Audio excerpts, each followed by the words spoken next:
Should we start with our marketing confessions as people join so they don't miss any of the juicy detail? I feel like we should be like, hello, welcome to Playbook Marketing with Emma Ruta. But it feels weird You're doing here that now. 'cause it's live. Hello, if you are here and we can see there's a couple of you, do say hello to us in the chat and say who it is. And if you've got any questions as we go through things, please feel free to ask. As you know, we tend to start all of our, or we have done for season 8, we start all of our latest episodes with a marketing confession. And because we're going to talk about how we marketed the podcast, we thought we should share a confession related to the podcast. So something that we messed up. Yeah. Mm-hmm. So do you want to go first? I can go first. Go on then. Mine is to do with organizing myself. / I'm just a bit of a run to the deadline kind of person. But I always intend to get the podcast and the shorts edited on a Monday. But in this last season, there's been at least 3 out of 8 episodes that have been edited on a Wednesday evening or a Thursday morning when it's going out. That's my confession, and I always apologize to Emma and hope that she doesn't fire me. I don't think I can fire you at this point, but no, it's all good. I think people Just are very start understanding. scheduling episodes and don't tell me when they are. I'd never know. Just Imagine if I did that. That would not be okay. No. What's your confession? I think it's totally fair. We have day jobs as well, you know. Like I've got other stuff to do, and we do always let the guests know who are on that it's going to be a little bit late. My confession with the podcast is also something that's happened very recently, actually, with season 8. So we obviously put this call out to be like, oh, does anyone want to be on the podcast? Like we got lots of people respond back. It was lovely. And at one point we had 3 people. We had 2 people respond who had the same first name and were both based in America. And then we had a third person who we asked to come on the podcast, who is like a sales influencer type person who has the same first name as these other people as well, but in a different US time zone. And there was one point where I was emailing all 3 of these people with the same name, and I got very, very confused. And unfortunately, the person that I managed to piss off, even amongst all of these, speaking to these people at the same time, was the sales influencer, who ended up being like, no thanks, I'll just leave it. Like, I don't want to come on the podcast, basically, because the emails that I was sending were obviously for other people. Like, I invited her to record and she was like, what is this time zone? Like, I have a life. What is this? And then I haven't apologized to her yet, but I fully intend to. I will message her separately, say sorry. I just thought I would let some kind of, you know, when you want to apologize sometimes to someone that you don't really know, I thought I'd just leave it a little while before I said sorry, but I'm going to do it. Okay. Promise. That's my fuck up. Cool.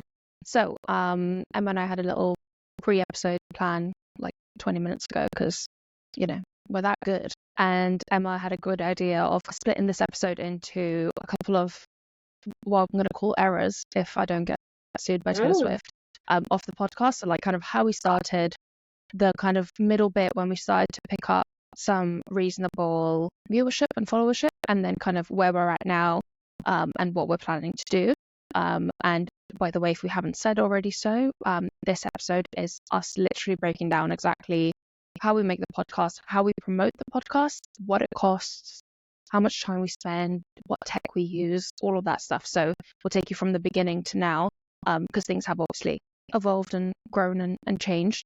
But you'll see that we're still running a very, very lean operation out here. So if you're by any kind of shape impressed by our podcast, just know it's doable. It's achievable. So where did we start? So I think lots of people will know why we started the podcast. We wanted to have like a place where Ruta and I could have a little bitch and a moan about some of the crap we've seen in marketing.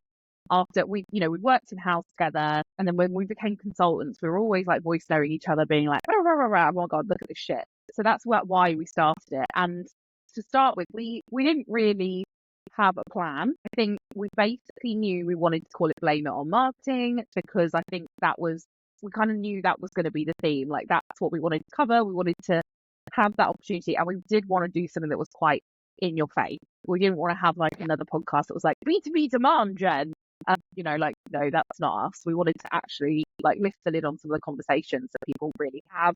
So we knew from the outset it needed to be in your face, and one of the first things we actually did, Ruta, was get ourselves a logo before we even started did. recording. Yeah, so we have a very We did. Look at nice us. friend called Rebecca, who is our graphic design friend, who whipped up the logo. I think we paid probably about a couple of £100 for a logo and a couple of other little like brand assets. I kind of knew from the outset I really wanted to rip off the IT crowd because we felt like it was that's the vibe. It was like the name is Blame on Marketing. Let's have something where people are like pointing. That was actually one of the first things we did, which sounds really counterintuitive actually. But I think it helped get us excited because we're like, oh, this looks real, this looks perfect.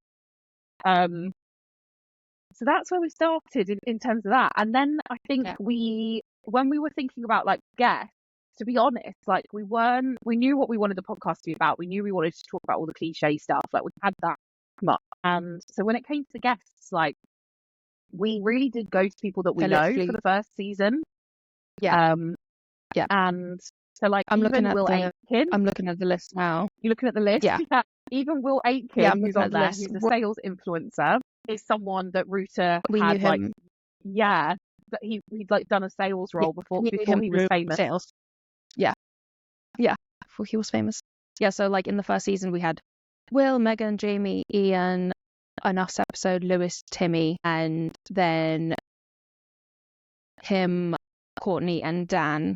And we literally know all of these people. Like, it was no effort to ask them to be on our podcast, and they were very gracious and did that. So yeah, it was not a sophisticated operation of sourcing speakers and all of those things. We just happened to know some really cool people. And I think we built those episodes around those people's specialities as well. Mm-hmm. So, with Will, it was the episode's called Make It Go Viral.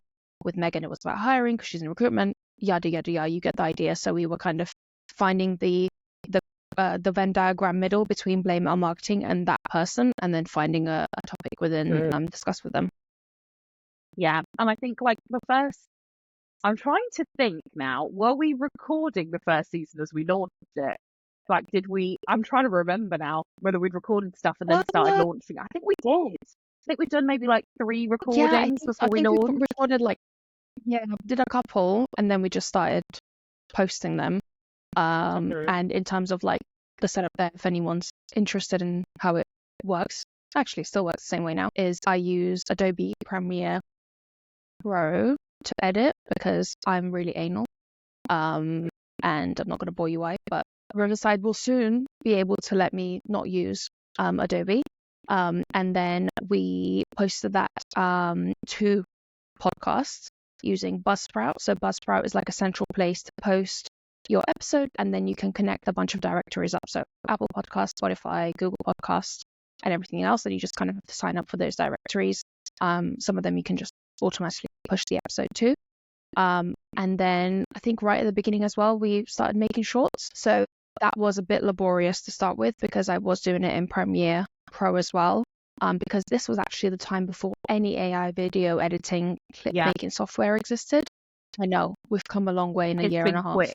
Yeah, it's been quick. So it was very, very manual in that sense.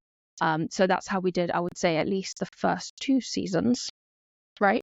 Tech-wise. Yeah, definitely. So yeah, that's the actual filming setup. Oh no, also we used Riverside to record off the bat as well because we'd used it before, and we know we like the quality and kind of how it works. So that was our tech stack then.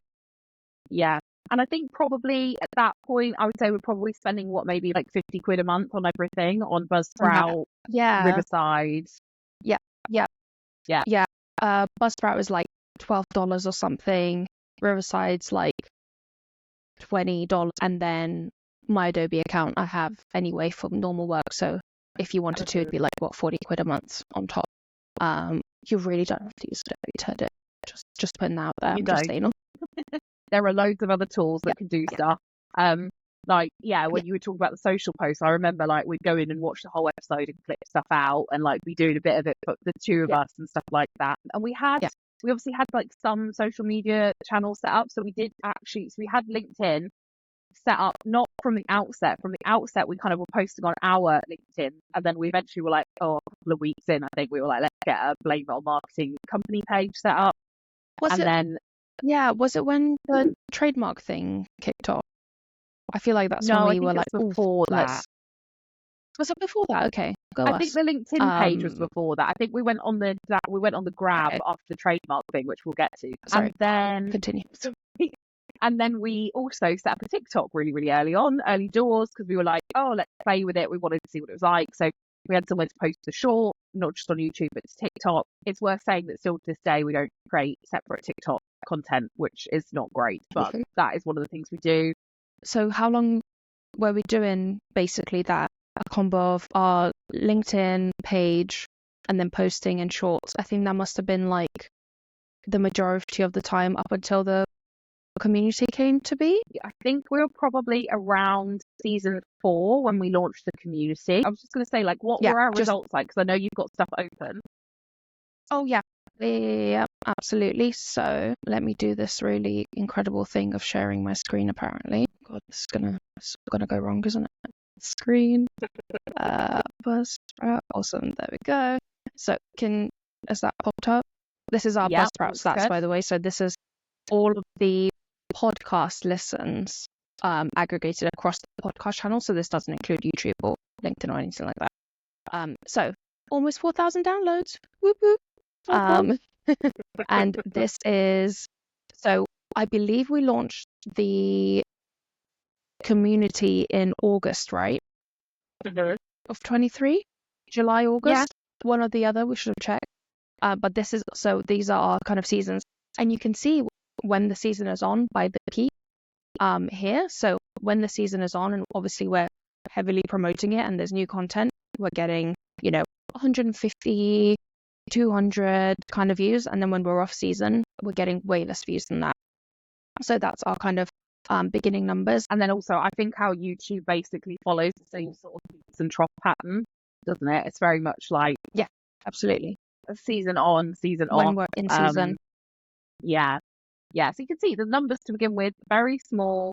But probably most of the people who are listening to begin with are friends or people that we've worked with who are paranoid about us talking about them. The key with a podcast when you first start out early doors is that perseverance is to carry on. Like, I think the stat is, isn't it? Like, most podcasts don't get past, is it the first episode? You love this stat. Shouldn't publish more than 2 episodes, like 95%, I want to say, and then like 98% don't get to like 10. So then kind of our next big milestone is starting the community. Emma, do you want to talk us through that a little bit?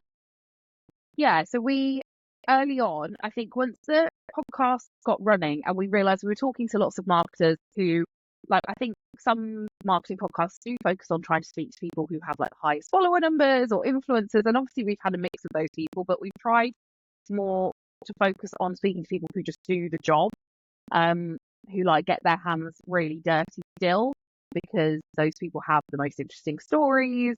It kind of started to feel like, because we started to get these messages through LinkedIn basically being like, oh my God, I've listened to your podcast, like, this is so refreshing. You're actually talking about some of the shit that goes on in the job. Like, it's not just us all sitting around pretending it's all great, or like just talking about how we 10x each other. something.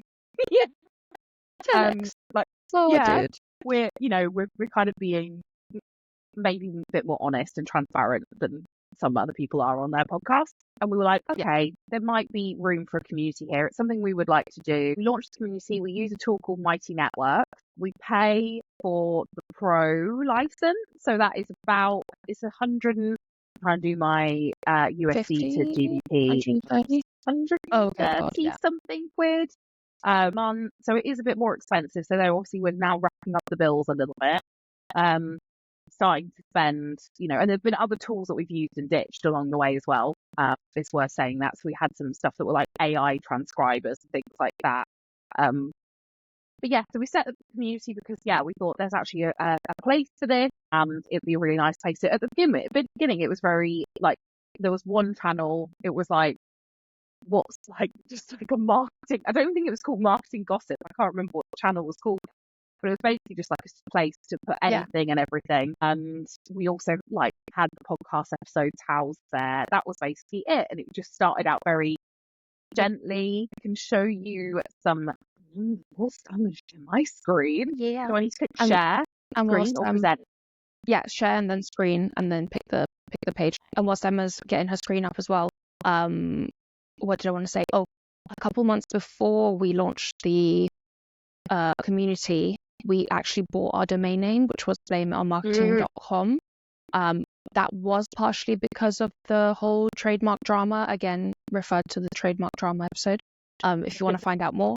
And that was quite expensive because it is a Centical means something name. So I think that was, oh God, was it £500 spent on that, if I remember correctly? It wasn't cheap. That was like our first big, like, whoa, okay, we're doing this thing purchase. Yeah. So yeah. So you can see, obviously, this is only looking at the last 12 months. I'm not sure I can go any further back than that. So you can see there's been a steady increase in people. So like each month it increases by a certain number. It's a steady incline. It's not like all of a sudden we started to get thousands of community followers or anything like that join, but it is now, like we get people join every day. So there's a good take up. I think what you can see here is when you look at the contributing members, this is basically like kind of like a curve showing you how many engagements there have been and how many times other people are posting. We know that within our community, we have not nailed the kind of like engagement piece or the kind of contributing members piece.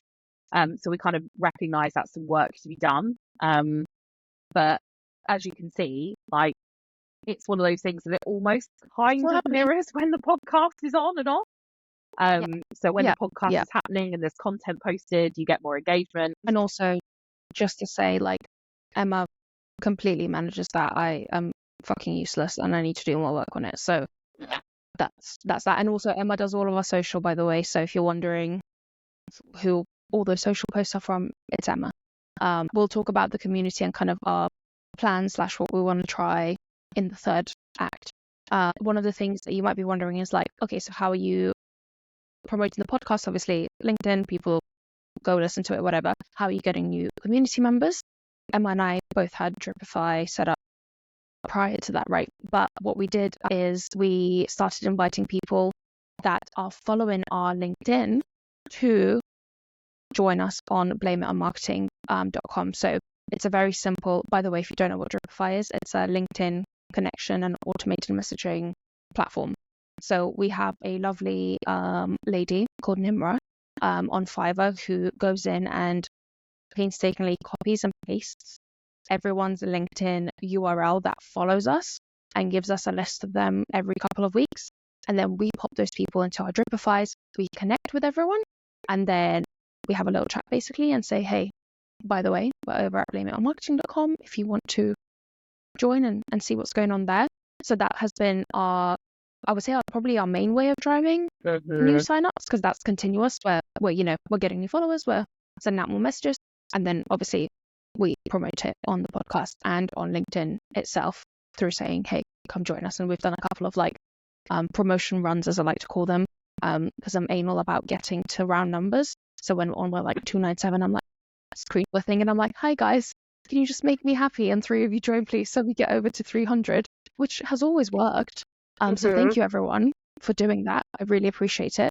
And we've just hit over 400 community members in blameonmarketing.com, which is insane. And it kind of just crept up upon us. So thank you. Yeah, it's really nice to see that. Yeah, so I think in this middle portion, so things have started to get going. Community, we started to use that kind of almost like an outbound sales technique, but used it for marketing. I sort of see it as like a cyclical thing, right? It's like people join the community, we then try and get them to join and follow us on LinkedIn. If they follow us on LinkedIn, we then try to get them to join the community.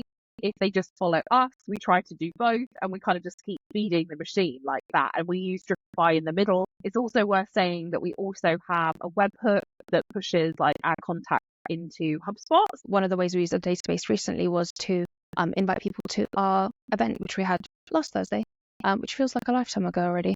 But yeah, that's one of the ways we've been using that. Again, we'll talk about email marketing in 3. And yeah, so at this point we've collected quite a tech stack. So we've got all of the stuff that we use to produce the podcast.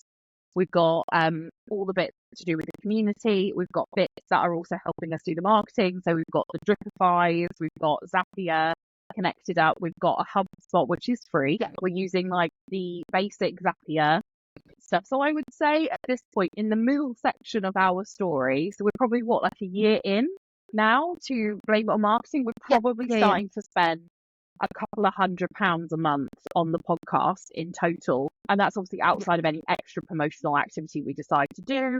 And then we'd obviously had those big bulk costs of the trademark, purchasing the domain. And then things start to really take off because last November, we got invited to talk at an event, the B2B Marketing Expo. Yeah, so we got invited to the B2B Marketing Expo by the lovely Kerry. She reached out to us properly and was like, we have an event, could you come host a session? And then we kind of expanded that to have our own stand. But you can see that this big mountain peak here is, so that event was right at the end of November into December. And that's when we had the biggest months in terms of podcast listens, which we are yet to match, but it's going to happen.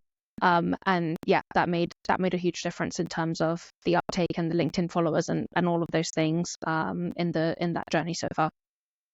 Yeah, I think it's really important. I think it's really important to call it out because I think sometimes people forget that like if you're just doing these things online, like obviously you can get bigger and bigger reach and these things snowball, but like do not take away from what actually happens when you're there in person.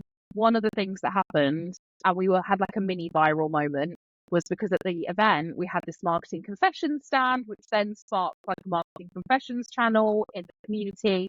And it was just full of people who'd written like little fuck ups that they'd done. And it was so popular. Like people loved it. The wall was full. People were coming and looking at it. Like people were posting about it on LinkedIn a lot. Like it was getting quite a lot of attention. When did we get our trademark then came through just after that? Yeah, so we had applied for it. Yeah, so we had applied for it just before that event. I think it was in October. And then our trademark was officially allowed 2 months later. So it was like December, and then we had to wait another month for anyone to contest it, basically. So I think right at the end, last days of December, our trademark got officialized. We also then we went on a bit of a land grab because of the trademark stuff. So we also did things like we snapped up some other like social media accounts. Yeah. Like we've got an Instagram, we've got a, it feels weird still saying that out loud, an X. We haven't used those accounts. We haven't used them. No. Yeah. That's not to say we won't, but I think part of this was like what's actually manageable, what's realistic between the two of us. Managing another social account on top of TikTok and LinkedIn and YouTube is probably not a viable thing because, you know, we would have to be probably paying ourselves in order to do that sort of stuff. So just letting people know, because I think sometimes we tend to beat ourselves with a stick going, oh, we should be on everything, and actually we can't. Yeah, and we had a conversation about TikTok as well. If you notice, we don't post very often anymore. I went through a couple of seasons of posting all the shorts on TikTok, all the shorts on YouTube, and they just don't perform the same. But it doesn't mean that podcast isn't growing and we're not doing well. We absolutely are. And again, we'll show you more stats as we go. But those channels are just not being loved at the moment. I think the YouTube for me is where things really show really exciting numbers. So obviously the listenership across other channels is good. For us, like shorts have been absolutely the thing. I think that have performed the best out of everything. Would you agree? Yeah, and it was how we were getting subscribers as well. So all of our YouTube subscribers, I'll say like 99% of them come from watching shorts. And I think it's also worth saying at this point in terms of like inviting guests on, maybe people who are now on like season 8 of a podcast might be thinking, okay, well I can get the really big guns. I can go and get the CMO of like a big Fortune 500 or whatever. Like that's not the aim of the game for us personally. We've got the big people we wanted to get and the big companies we wanted to speak to right off the bat at the beginning. I think it's because the podcast was a really fun name, basically. But yeah, as Emma says, that's not the end game for us. We want practitioners and people that are in the job and are focused on developing their areas and finding better ways of doing stuff. There have been times where people who said they don't want to be on the podcast or they can't be on the podcast because of the name. So like sometimes it is the name and like I can't be on this podcast because my company are going to see that I'm on here and I can't do it, even though they might have been a really good guest. So we've had some of that. We've also had people who looked at our numbers and rejected us and said, no, you don't have a big enough followership, we're not interested in playing with you guys. Sometimes an episode falls out and I'm editing it and I'm like, it's just not right. We need to find someone to record ASAP a different topic because, we don't want to put that out. And like that happens. It's not the majority of stuff because I think the stress wouldn't make it fun anymore. But it does happen, certainly normal. And we're also very lucky because we have the two of us. Like a lot of podcasts who are own, like just you as a person going out there trying to do a podcast on your own. That is hard because you don't have this person like to hold you accountable for things, to say, where's that thing? Or can we try this? Or I've had this idea. Like that is quite a different space to be in. So like some of the things we're talking about, some of the growth that we've seen, especially more recently, is partially because there is the two of us going at it. Which has made some of these challenges easier. So it's worth acknowledging that because I think a lot of people listening to this go, yeah, but you guys do it together. And I'm like, yeah, we do. So we're lucky. Yeah. So there is and that. It's like it's a key. Like if you're going to boil anything down, like fuck everything else we've said, get yourself a co-host. Like Co-host you're going to do or like substantially better. Yeah. A co-host or someone who is happy to help produce if you've also got someone who would rather just sit in the background. But I agree with Ruta. I think the co-host or having someone help you is obviously of benefit to you. Yeah. And sometimes it's not even like the physical help of like, Emma, can you edit something or post something? It's just like, I know I'm accountable to Emma to get my episode out every Thursday when we're on. There has not been a single Thursday where we haven't had the episode out. And that's because I'm accountable to Emma to do it. And if one of us can't do something, we'll tell the other and we'll figure out how to cover each other. But it's never like, oh, well, I guess we're just not having an episode this week.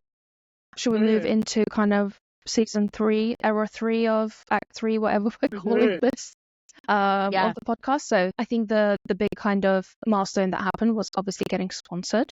So Dealfront sponsored us in April. One of the ways that we use Dealfront is by using their data. So you can, it's a data list that you can go in and filter out. So we find people who are our target audience, the way you would with any business.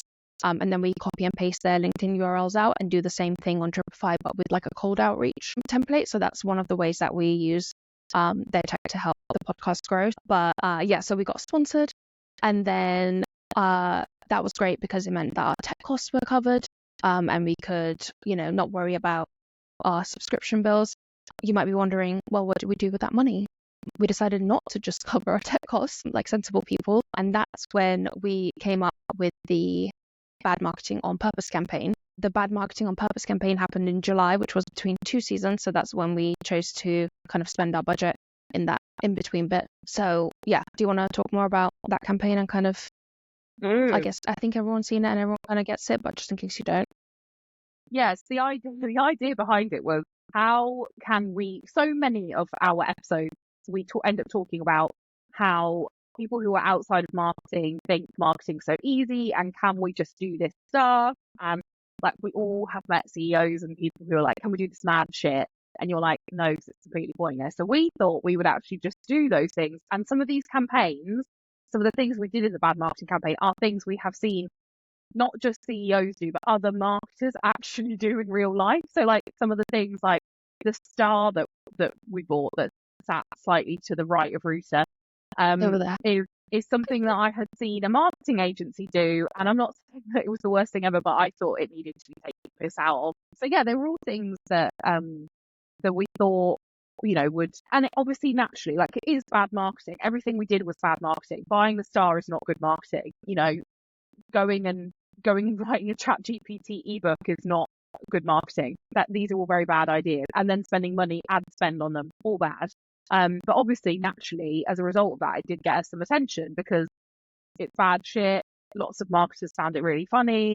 People were kind of waiting for our reaction videos that we were recording on top of it. So we made it into a full scale kind of like it was kind of a social media campaign, wasn't it? And it was a bit like guerrilla marketing.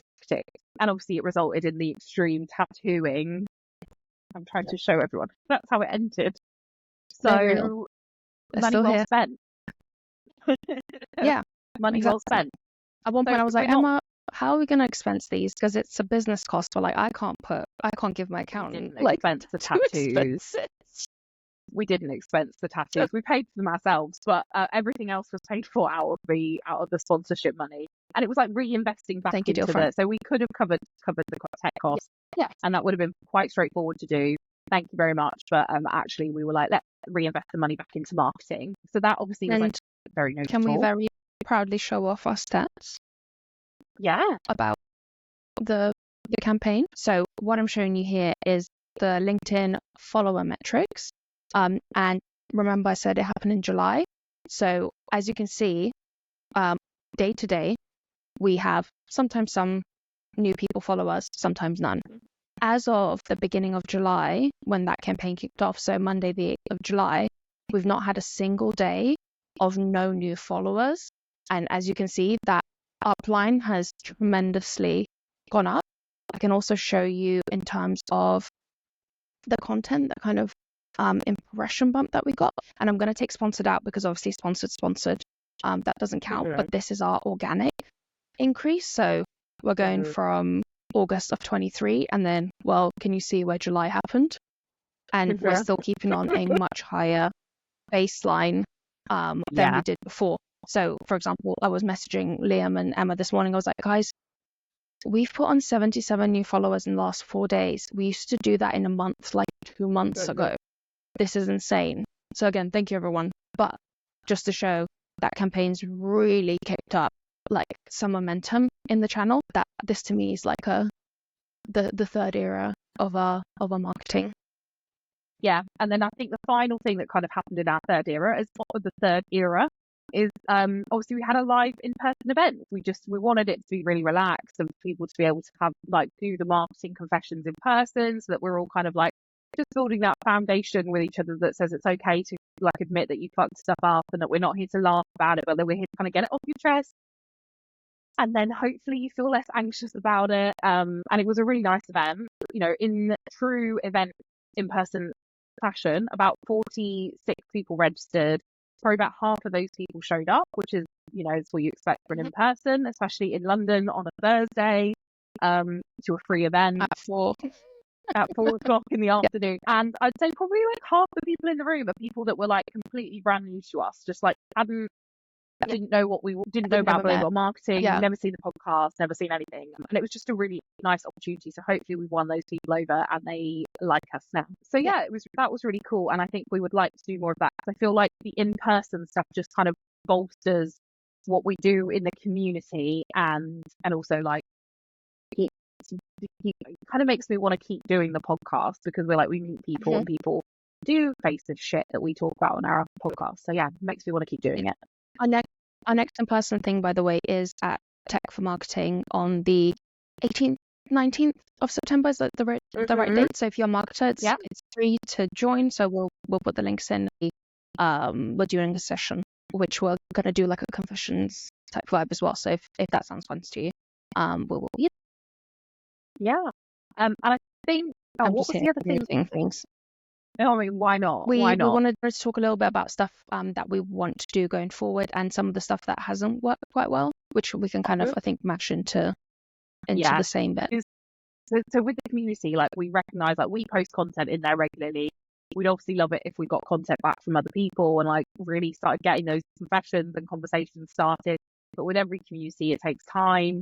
And I think that for me is like a big thing that I'd love us to have more time to sort of invest in and spend more time on. Who knows, maybe one day in the future we'll get to do that. And I think as a result of that, we'd obviously love to be writing more courses, so more free courses, potentially some paid courses, not necessarily because we want to start making money out of people, but I think, you know, depending on the topic of the course, sometimes these things are worth paying for and getting some sort of actual accreditation for. Like if you could get your CPD point from a course on Playbook marketing, that would be really cool.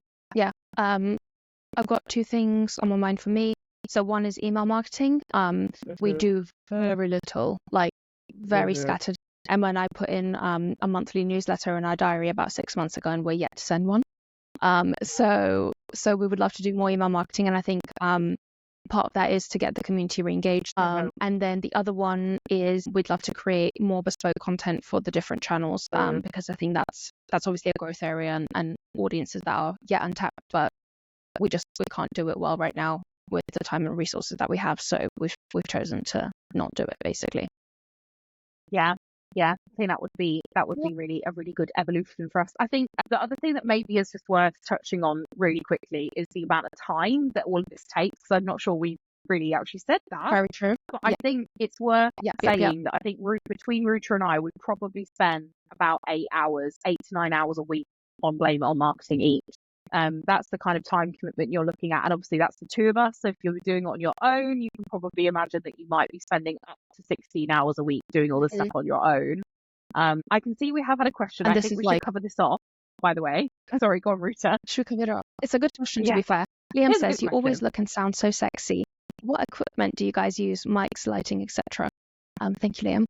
Mic-wise, we both started off with these ones, which Samsung something. They're like 90 quid. They're the best mic at that price range you can get. We'll put the names in. Emma got upgraded to a Rode because her partner was going to start a podcast and then realized he's got a whole studio to use, so he doesn't need his own microphone. We've got mostly natural light. I've got a ring light next to me. Depends where we're sitting. Yeah, but we don't have anything particularly fancy. Yeah. I've had this ring light for about 10 years, and then I think that's the main thing. I think the most, and then obviously like we use the continuity cameras quite often on our iPhones. So like if you, I was going to mention. So if you, I am just using my Mac camera, which is pretty good. But yeah, most of the time, like it's the continuity camera on your iPhone or whatever equivalent you've got, because that's obviously high quality. That's what I'm using today. So you just connect your iPhone. Yeah, you connect your iPhone to your MacBook. Obviously, that's the only combo works if you're on Apple. But it uses your back camera on your iPhone, which is great. And I used to use my DSLR, which is like 800 quid. But since the continuity camera came out, there's literally no point, and it's so bulky, and I'm probably going to sell it because I just really don't need it anymore. Maybe one final question before we do our marketing gossip and wrap up. Another question: what surprised you most? What discoveries have you made doing this podcast?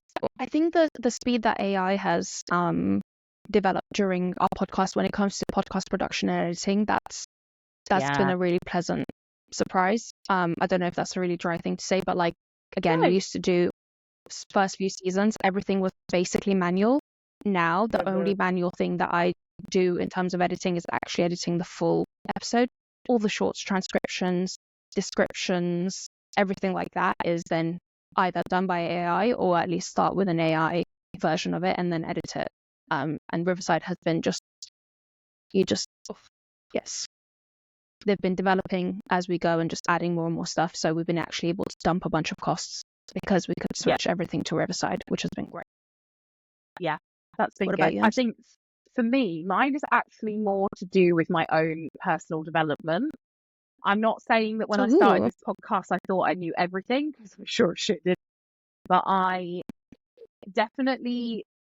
learned a lot from a lot of our guests, especially when it comes to the stuff that's to do with, connecting with sales and business side of things. I feel like my own personal confidence in my actual day job has gone up as a result of speaking to these people and learning stuff. And there have been several times where we've had calls where I felt like I've had a kick up the arse that I needed. Like sometimes I'm sitting resting on my laurels a little bit, going, yeah, I'm fine. I'm the CMO. I know what I'm doing. And then someone comes along and says something, I'm like, oh shit, I need to get my act together. Or I need to think about this thing slightly differently. And that's been really good. And I kind of expected it, but I didn't realize it would have such impact in that way. So it's been a really good learning opportunity, I think, for us. I absolutely agree. I didn't think of that, but that's a great point. Absolute great point. That's my Miss World speech done. Shall we do our marketing gossip? Yes. Okay, shall I start? Yeah, go for it. My gossip is, I don't know if I'm still recording. Am I back? Yeah, you're good, hon. Oh, I'm good. We just had a little moment. My gossip is obviously to do with anybody who uses Canva and has a team on Canva will probably have seen that they are now charging per seat, which is absolutely fine. Go at it, guys. Like, Canva's obviously awesome. Not going to cancel my subscription, but obviously overnight that kind of doubles your subscription, which is, if you're a small business, that's not nothing, but I totally get why, because, they don't have any competition really. And, there are other AI tools and bits and pieces, but, I get it. I like to hope as a result they will come up with some more crazy innovative AI stuff, if they're going to charge us all double, which is fine. But I also have this now feeling because they're so big, like companies like Riverside and some of the AI tools that we use obviously naturally are going to become more expensive too. So I think it's something to watch. If Canva's gone first, who is going to be next? Who is doubling? Yeah, that's all I'm saying. Yeah, absolutely. Night out. Absolutely. My marketing gossip, I've been waiting all season for this. So I have been finding it really interesting. And this got kicked off when I actually came back to London in the summer. I landed in City Airport, and the entire way, from when you get off the plane to the security border thing, you know what I mean? There was just ad upon ad upon ad of Spot. And I was like, whoa, this is on billboards in the airport. I was like, I get it's a business airport, totally makes sense. But I was like, this is a huge, traditional advertising campaign. And then as I've been getting on the tube, getting on buses, walking around, I've just seen loads and loads of really niche B2B software advertising in very traditional manners. I think in King's Cross Station on the Northern Line, there's an ad for a construction management software, and I was like, and a huge one, a full side of the tube wall, and I'm Random. whoa, damn. I think it's because it's been getting harder and harder to make sales, so our kind of marketing cast net has been getting bigger and bigger. And I hope that those work out for people. But yeah, just quite niche advertisement on a very big scale that you wouldn't necessarily see. So that's been my marketing gossip I've been holding on to the whole season. And it is weird, isn't it? It's I get it, but yeah, times must be a bit tough. Yeah. We know we can't measure our ROI from a billboard. Yeah, exactly. But yeah, wonderful. Well, we've gone for basically an hour. Jesus. We've given you as much detail as we could think of. If there's specific questions you have, hit us up, blameitoonmarketing.com, LinkedIn, whatever, you know where we're at. And we'll be more than happy to answer. Again, thank you to Dealfront for sponsoring us. You are making the podcast so much better, and we love the fact that we can actually use your software to do stuff. It's fabulous. Free marketing for us. And then we are at the Tech for Marketing event, September 18th and 19th at the Excel. Again, if you're a marketer, free tickets. We'll see you on Blame on Marketing.